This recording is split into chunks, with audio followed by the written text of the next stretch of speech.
Pelo sinal da Santa Cruz, livrai-nos Deus, nosso Senhor, dos nossos inimigos, em nome do Pai, e do Filho e do Espírito Santo. Amém. Meu Senhor e meu Deus, creio firmemente que estás aqui, que me vês, que me ouves. Adoro-te com profunda reverência. Peço-te perdão dos meus pecados e graça para fazer com fruto este tempo de oração. Minha Mãe Imaculada, São José, meu Pai e Senhor, meu anjo da guarda, intercedei por mim.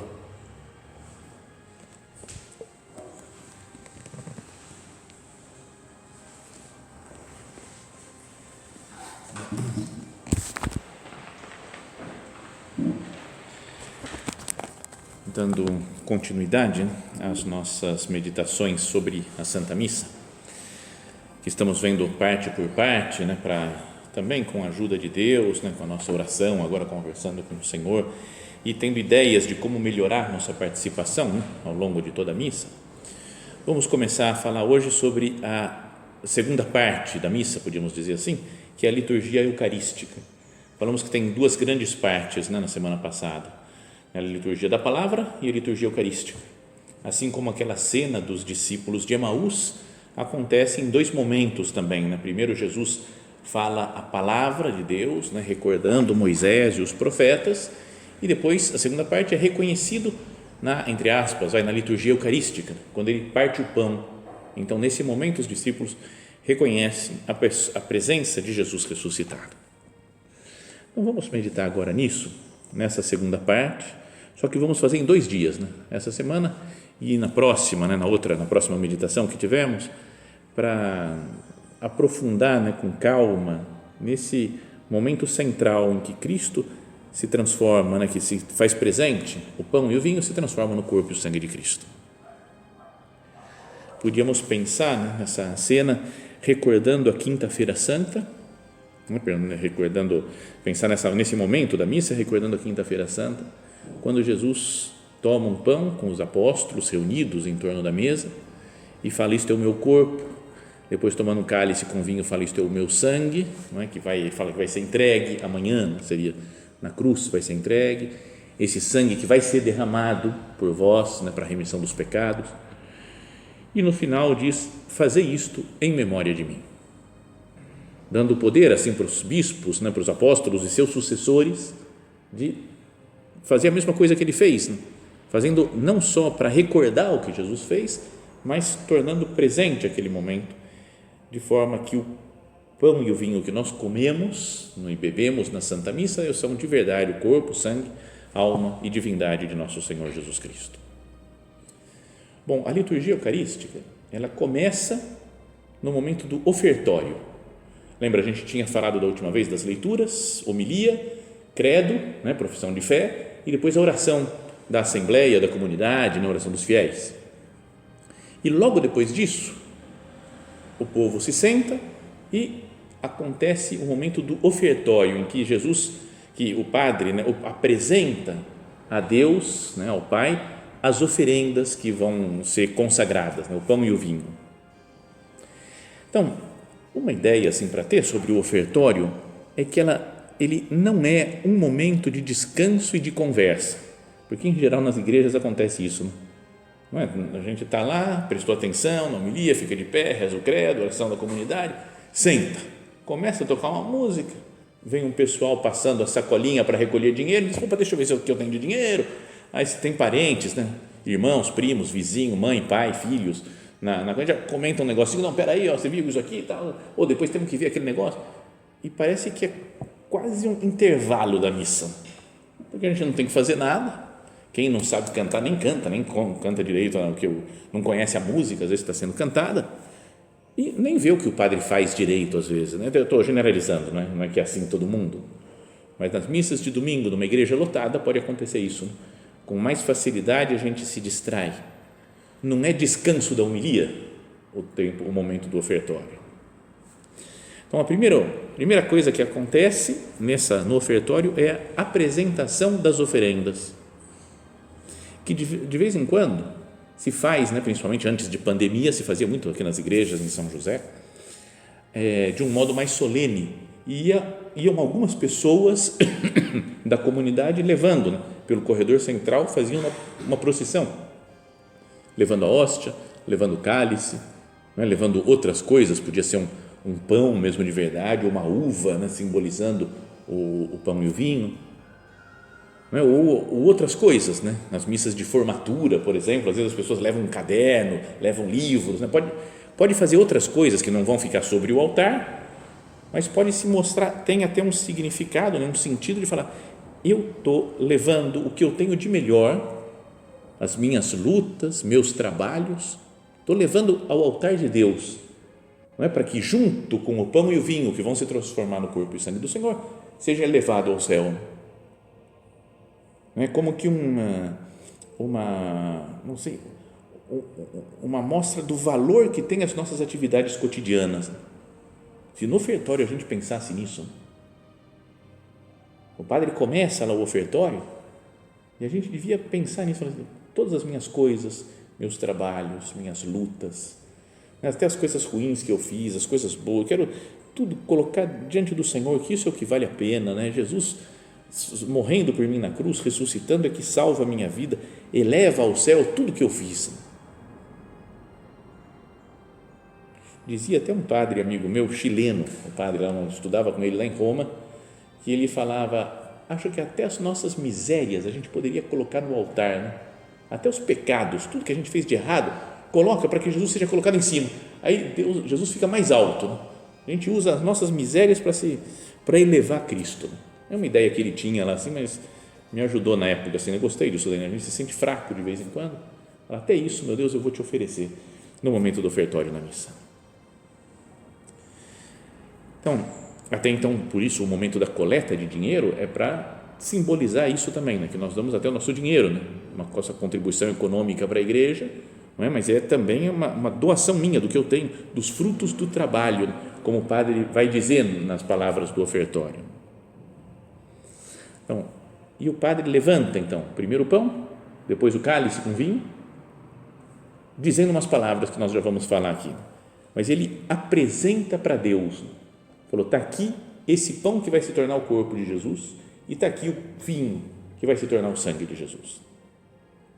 Então, a partir desse momento, começa uma oração longa dirigida a Deus Pai, na verdade. E é uma oração que continua o tempo todo. Se vocês prestam atenção, tudo está sendo dito até o final da missa praticamente, como que orações ao Pai. Antes tinha as leituras, que eram palavra de Deus ao povo, depois o padre faz a homilia explicando a palavra de Deus ao povo, e agora nesse momento vira, e todo mundo começa a rezar, dirigindo-se ao Pai. Então aqui, por isso, queria falar de um tema que é espinhoso, digamos assim, em ambientes eclesiásticos, que é sobre o sentido da orientação litúrgica. A ideia é, todas as orações são para Deus. As orações da missa são especialmente para Deus. É como o sacrifício de Cristo, que é oferecido e aceito por Deus Pai. Então, orientação litúrgica. Para onde se dirige a oração? E até no nome orientação está a palavra, a raiz oriente. Porque antigamente, na história da igreja, e também em outros povos, talvez outras religiões até, mas na história da igreja, a missa era oferecida olhando para o leste, ou seja, para o oriente, que é o lugar onde nasce o sol. Então, o sol nasce, é um símbolo, uma imagem de Jesus ressuscitado, né, que ressurge, está à noite e ressurge Jesus com a luz do dia. Mas também é uma imagem do próprio Deus. Tem salmos antigos que falam, né, fazem referência aos astros, ao céu, e fala que como que Deus espalhando seus raios luminosos de graça, de sabedoria, de bondade sobre o mundo. Então, o sol é como que uma imagem, um símbolo, podíamos dizer, de Deus ou de nosso Senhor Jesus Cristo, e ainda subindo no leste, lá do leste onde nasce o sol, de Jesus ressuscitado. Ora, isso daí era o que acontecia antigamente. Muitas igrejas, acho que todas praticamente, muitos anos atrás, eram construídas olhando para o Oriente, para que todo mundo celebrasse a missa olhando para o Oriente. Mas depois, ultimamente, nos últimos 50 anos, 60 anos, teve muita guerra sobre isso, quando os padres celebravam a missa de costas para o povo, até antes do Concílio Vaticano II, e depois, com a reforma litúrgica, lá no final da década de 60, não é? Isso não fala nada disso no concílio, nos documentos do concílio não fala nada, mas depois, ao longo dos anos, foram mudando o ritual da Santa Missa e o padre passou a olhar para o povo de frente. Então,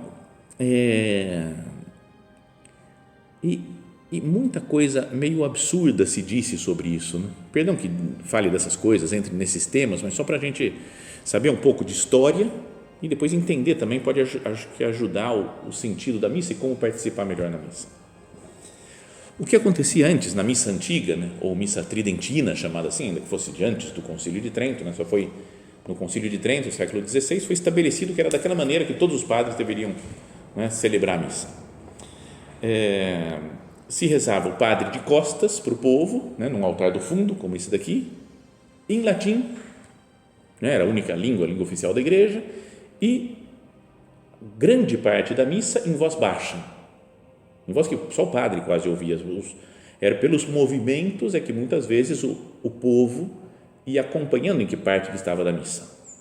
Tanto que muita gente que não sabia, né, não entendia muito da missa, pegava o terço e começava a rezar o terço durante a missa, falava, está acontecendo, eu vou rezando o terço, porque eu não sei meio. Então, criava-se algumas coisas assim meio sem muito sentido, né? Estou diante do sacrifício de Cristo e fico rezando o terço, que é bonito, maravilhoso. Ontem foi dia de Nossa Senhora do Rosário, mas mesmo assim tem um valor muito menor do que a missa. Bom, então aí queria que nós pensássemos na coisa. Então falou, parece que voltar o padre, colocar num altar mais central como este outro aqui, e o padre olhando para o povo, falou, agora sim estamos todos em volta do altar, da mesa do Senhor, como Jesus com os apóstolos. E acho que tem volto a dizer, né, muita discussão, muito debate sobre esse tema, porque as pessoas às vezes viam a missa antiga, né, a tridentina, como falando, o padre está desprezando o povo. Como é que pode? Na mentalidade de hoje, fala, como é que pode? O padre celebra de costas para o povo. Ele está desprezando os outros. Mas fala, a ideia não era essa, nunca foi, ao longo de 2000 anos de história da igreja, não é que está desprezando o povo, mas é que o padre, junto com o povo, estão todos olhando para Deus. Então, esse sentido de orientação, está todo mundo olhando para ele, digamos assim, o padre, voltado nesse altar, versus Deum, que se diz, ele diria que ele se coloca mais no nível do povo do que na missa, nesse outro altar que é chamado coram populo, né, diante do povo. Porque tem, digamos assim, tem uma vantagem, esse altar coram populo, que simboliza melhor a ceia em volta da mesa, que é o que nós vamos fazer, né, de comungar o corpo e o sangue de Cristo, junto com Cristo, chamados a viver dentro da Santíssima Trindade, numa união de amor, onde nos alimentamos com o próprio Senhor. Mas tem uma desvantagem, que é que o padre fica sendo o centro com muita facilidade. Em vez de ser Deus, em vez de ser uma missa versus Deus, fica sendo uma missa versus padre. Não sei como é que fala isso daí, não teria que ver. Versus sacerdotes. Tá? Então, o padre, com muita facilidade, cai na tentação de falar, eu tenho que fazer alguma coisa nova. Eu tenho que inventar um negócio legal aqui para chamar atenção, para que a missa fique mais... Porque ele fala, eu tenho que fazer alguma coisa.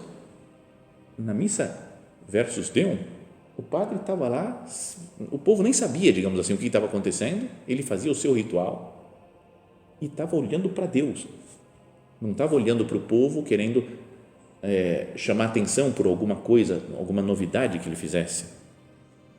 E mesmo esse modo de atacar, digamos assim, a missa antiga, falando o padre despreza o povo porque ele está de costas, se a gente para pensar um pouco, só com um pouco de lógica, não tem muito sentido.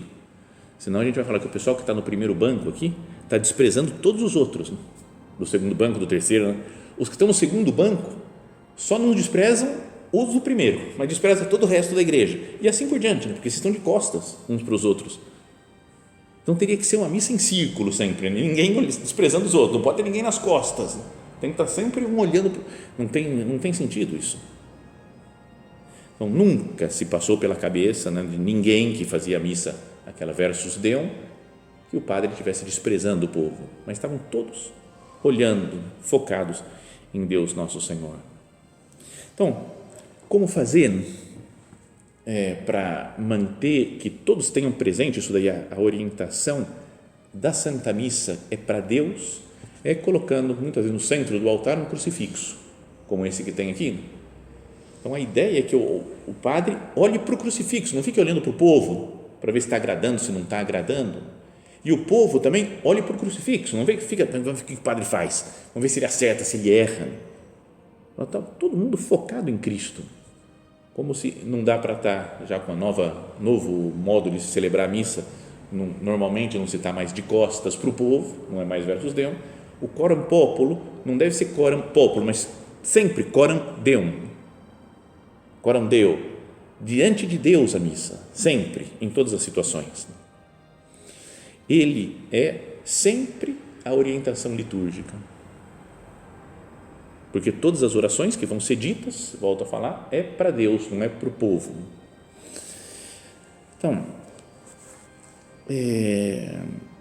ninguém me perguntou, né, a minha opinião sobre isso, qual que eu prefiro, se é melhor esse, se é melhor aquele. Também nem sei se preciso falar, mas eu vou falar porque eu estou afim. Se eu pudesse, eu juntaria as duas missas, né? A forma ordinária e extraordinária, né? A missa tridentina e a missa nova, né? Como se chama, e tentaria fazer um rito só, ia dar uma união, acho que mais interessante. E o meu estilo, mas não dá, porque vai ter muita gente que vai brigar, então, sabe que o pessoal diz que, eu não lembro da piada, né? Mas que você pode estar em qualquer briga, eu não lembro como é que é, mas a briga de liturgistas é a pior que existe, né? O pessoal sai com um facão, né? Os terroristas, parece que é terrorista e liturgista, com terrorista dá para negociar, e com liturgista às vezes são tão arraigadas as ideias que não dá nem para conversar.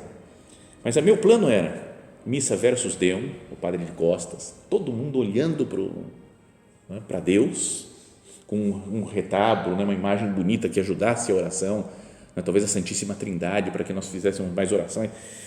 Bom, em português, muitas partes, para que as pessoas entendessem, as leituras especialmente, talvez utilizaria as leituras da missa atual que nós vamos sempre, porque são mais ricas, mais variadas, né, do que as que tinham no rito antigo. Mas algumas partes, talvez as partes fixas, fazem em latim, para que a gente vá viajar, vou para os Estados Unidos, vou para a China, vou para a Coreia, ou onde for, e eu não fico tão perdido, porque tem partes fixas, né, da missa, o cânon, a oração eucarística, não é? O confesso a Deus Todo-Poderoso, o glória, poderia ser em latim, isso aí nos sentimos mais unidos. Mas o que eu faria era a missa em voz alta, eu pessoalmente, né, meu gosto, não faria aquela missa que o padre fica lá olhando de costas para o ovo e ainda falando, e você não entende o que está falando, porque aí todo mundo participaria, entenderia melhor o que está falando.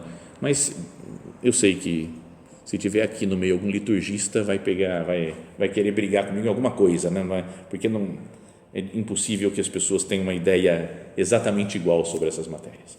Bom, fecho esse parênteses enorme, mas a ideia era só para falar isso, que a missa está orientada e é para Deus, não é para o padre, nem para o povo, nem para um evento que vai acontecer, para um show que vai acontecer.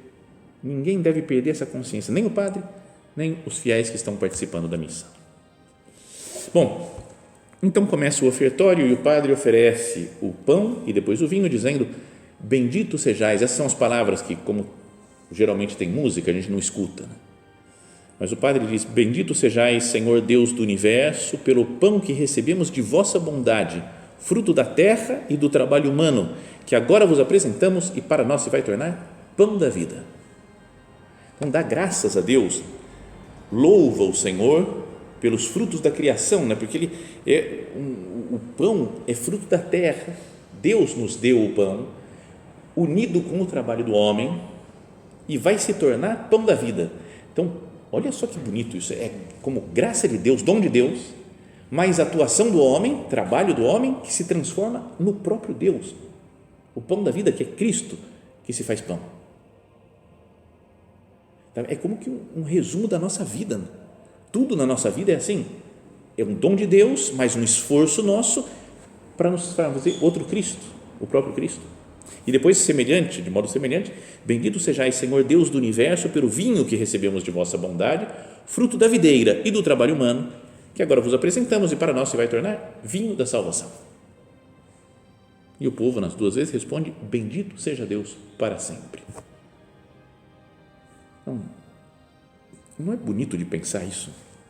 Meu Deus, na missa, nesse momento do ofertório, eu coloco todas as minhas intenções, tudo, as pessoas que me pediram para rezar por elas, todas as minhas necessidades, todos os trabalhos, os cansaços, minhas lutas cotidianas.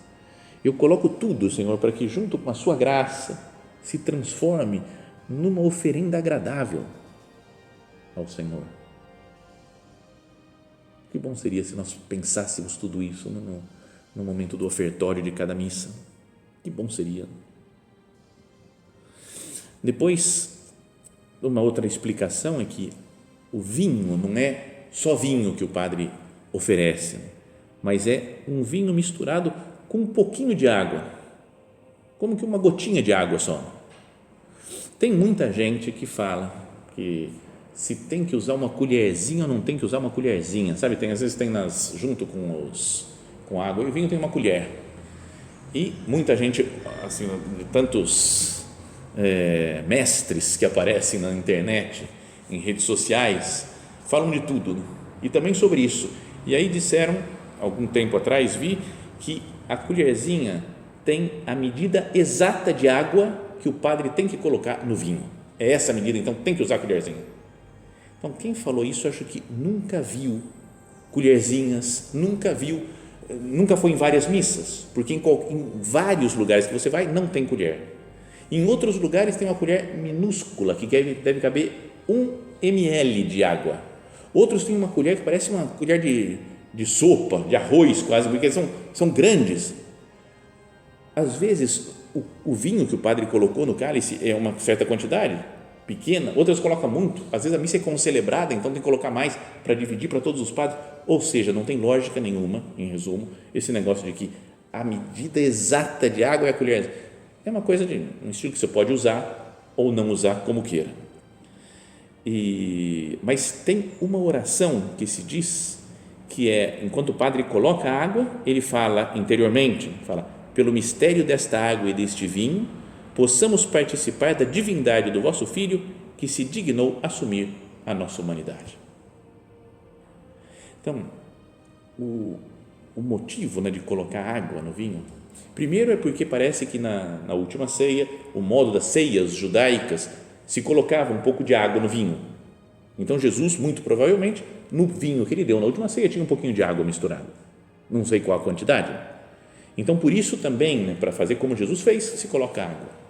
E a outra é por isso daqui, como pelo mistério desta água e deste vinho, é um mistério, a união de água e vinho, possamos participar da divindade do vosso Filho, que dignou assumir a nossa humanidade. É como se fosse uma imagem da divindade de Cristo, unido à humanidade de Cristo. Então, tem esse símbolo da união hipostática que chama, na pessoa do Verbo, de Jesus Cristo, estão unidas a natureza humana e a natureza divina. E depois também podíamos pensar em todas as coisas que nós oferecemos, como falamos no ofertório, colocamos aí todos os nossos trabalhos, nossos esforços, nossas lutas, como uma gotinha de água dentro do sacrifício de Cristo. O que vale é o sacrifício do nosso Senhor, mas nós colocamos a nossa partezinha lá, de uma gotinha de água nesse sangue, nesse vinho que vai se tornar o sangue do Senhor. Depois disso, de fazer o ofertório, o padre se inclina diante do altar e diz em voz baixa: de coração contrito e humilde, sejamos, Senhor, acolhidos por vós, e seja o nosso sacrifício de tal modo oferecido que vos agrade, Senhor nosso Deus. É como que terminando, né, o ofertório, falando que tudo isso, Senhor, seja agradável. Essas coisas que eu tenho sobre o altar, todas as nossas obras. Por isso, pedir as coisas, levar as nossas intenções para a missa, tem um valor muito superior às nossas orações pessoais. Eu rezo no meu quarto, posso rezar, é bom rezar, mas se eu venho e ofereço as coisas aqui na missa, o padre com toda a igreja, falando isso, né, Senhor, que sejamos acolhidos por vós e seja o nosso sacrifício de tal modo oferecido que vos agrade, Senhor nosso Deus. Então tem uma força muito maior, é mais poderoso. Unamos as nossas obras à obra que é o sacrifício redentor de Cristo. Nesse momento pode se colocar incenso também, né? Se a missa for solene, né? Pode ter um incenso que se usa para incensar as oferendas que estão sobre o altar e depois também os celebrantes e o povo, sabe, quando vai lá até na frente do povo, vai o diácono, por exemplo, que está com o turíbulo e incensa, e aí nos lembramos daquilo que falávamos já em outra meditação, que o incenso lembra, como diz no livro do Apocalipse, aquelas orações dos santos que sobem até o altar de Deus no céu. Então também, né, podíamos pensar, todos os santos oferecem todas as suas obras em cada missa que nós participamos. Logo depois disso vem o lavatório das mãos, não sei, o padre lava as mãos, né, como é um símbolo exterior que expressa um desejo de purificação interior. Não é só para lavar a mão, o padre não vai lá, vou aproveitar e lavar a mão como uma coisa de higiene para o resto da missa. Tanto que ele fala, lavai-me, Senhor, das minhas faltas e purificai-me dos meus pecados. É uma imagem, um símbolo do que está acontecendo interiormente, um pedido do padre e de cada um dos fiéis deve ser de ser purificado ao entrar nesse momento sagrado, uma espécie de, quando Moisés vai na sarça ardente, lembra, ver aquela sarça pegando fogo sem se consumir? Deus fala para ele, tira as sandálias porque o lugar onde você está é santo. Então é como vou entrar no santo dos santos agora na missa. Então é como se eu tirasse a sandália, tiro os pecados para entrar puro nesse momento da entrega do Senhor. E depois de fazer o lavabo, né, de lavar as mãos, o padre convida o povo a rezar com aquela oração, orai, não chamado assim, orai, irmãos e irmãs, para que o nosso sacrifício seja aceito por Deus Pai Todo-Poderoso. Então, e aí vem uma resposta que a gente às vezes pode ser que responda meio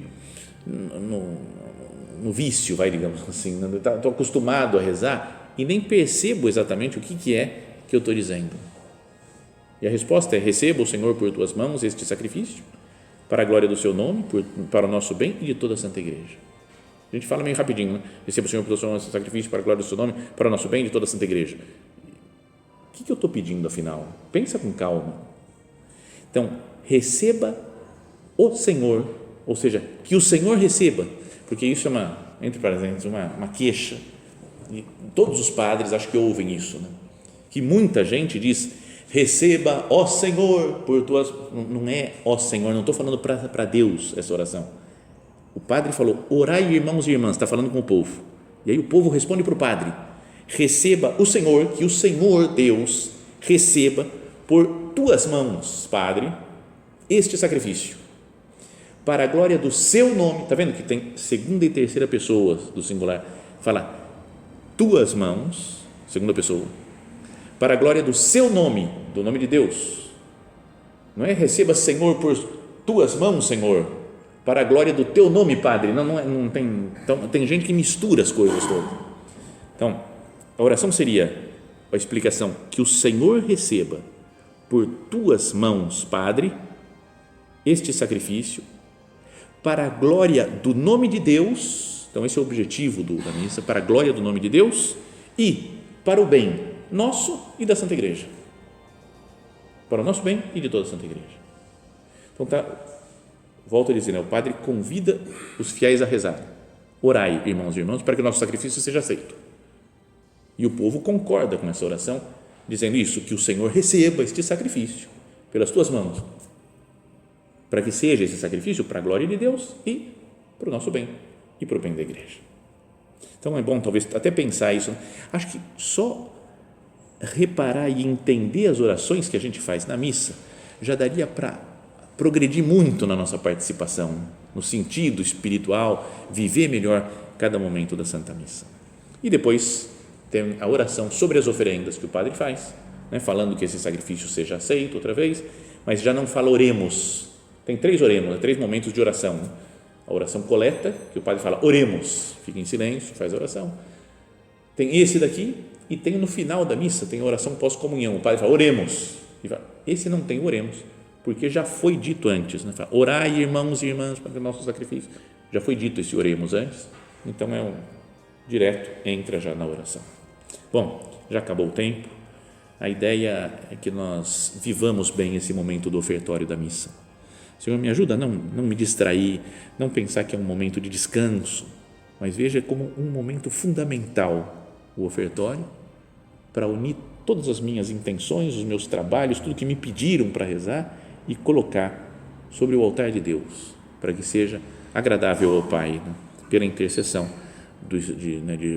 pela obra de Jesus, através do Espírito Santo e pela intercessão de Santa Maria.